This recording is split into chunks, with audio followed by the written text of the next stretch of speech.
Alas 5 ng madaling araw nitong Pebrero 16 ay nag-umpisa nang magsidatingan ang mga Duterte supporters sa iba't ibang designated pick-up points sa Mandaue City para sa People's Caravan bilang pagtutol sa pagpapa-impeach kay Vice Presidente Inday Sara Duterte. We are having a People's Caravan, Cebu People's Caravan. Although ang hakbang ng Maisog Cebu core team are the ones somehow taking an active participation in this, we can really call this a People's Caravan, a true People's Caravan. Dahil this came about not through the promptings or the urgings of any political force, pero talaga sa mga GC-GC lang ng mga pro-Duterte supporters and those na nadismaya dahil dun sa fast-tracking ng impeachment complaint na kung ano-ano na lang excuse na dirinig natin from congressmen who are supposed to be learned and dapat sila yung may alam sa batas and they cannot just say no na we had no choice. Sa mga tarpuling ikanabit sa bawat sasakyan, naisiparating ng mga Sugbuanon ang kanilang hinagpis sa mga salitang No to Silent Martial Law, God Save the Philippines, We support the brave 38, and we are not Filipinos for nothing. Lahat ng mga linyang ito nagsilabasan sa social media dahil umano sa matinding panggigipit ng Marcos administration sa mga Duterte at kaalyado nito. Matatandaan, noong nakaraang eleksyon mula sa halos 3 milyong bumoto sa Cebu o 86.7% turnout votes, nasa 1.8 million votes ang nakuha ni VP Sara Duterte mula sa mga Sugbuanon na siyang pinakamataas sa lahat ng tumakbong national candidates noon. Naisiparating ng mga Sugbuanon na nakiisa sa People's Caravan na tila nakalimot si Bongbong Marcos na kaya siya ibinoto ng mga Pilipino ay dahil sa kanyang ipinangakong ipagpapatuloy ang nasimulan ng Duterte administration. Subalit, kabaliktaran ng kanyang ginagawa.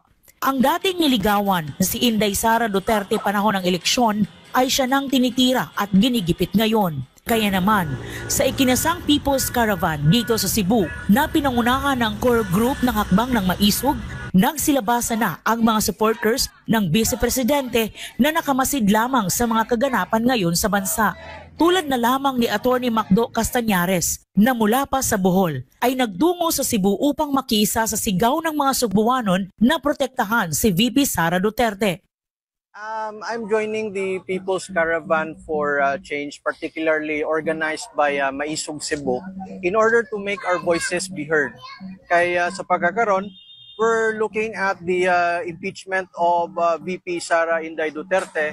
I believe we need to make a stand and we need to protect VP Inday Sara Duterte from the impeachment of the House of Representatives. I also believe that the impeachment process has been railroaded. Si Nanay Juanita naman ng taga Lapu-Lapu City ay tila galit na sa mga pangyayari ngayon sa bansa. I am from Kalawisan, Lapu-Lapu City, Cebu. Ni-support mi ani among kausa, among panikamot nga dili madayon ang impeachment ni VP Sara kay dili makatarunganon ang ilang gibuhat sa among mahal nga VP. At ang chairman at founder ng libo-libong Duterte Riders sa buong bansa na si Moises, awang-awa na sa kalagayan ngayon ng Pilipinas.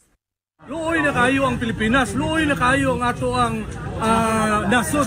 So, dili pwede nga dita mo tingog ganing ato ang paninguha na dili ma-impeach Inday Sara. Kung sa may pasabot nila sa impeachment Inday Sara, gusto nila na ma-impeach Inday Sara kay dili nakadagan sa 2028. Pero panikamutan nato nga dili gyud ma-impeach Inday Sara kay tinguha sa katawhan sa tibuok Pilipinas nga Duterte ang ulingkod 2028. Umabot sa 300 motorcycle riders at 200 private vehicles ang tumugon sa panawagang People's Caravan na ipinost lang ng Maisog Cebu Core Group sa social media.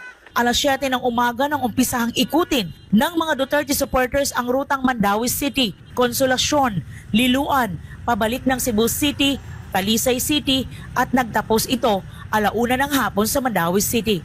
Sa bawat madatna na ordinaryong Sugbuanon, makikita sa kani-kanilang reaksyon ang pakikiisa at panawagang suportahan at protektahan si VP Inday Sara Duterte.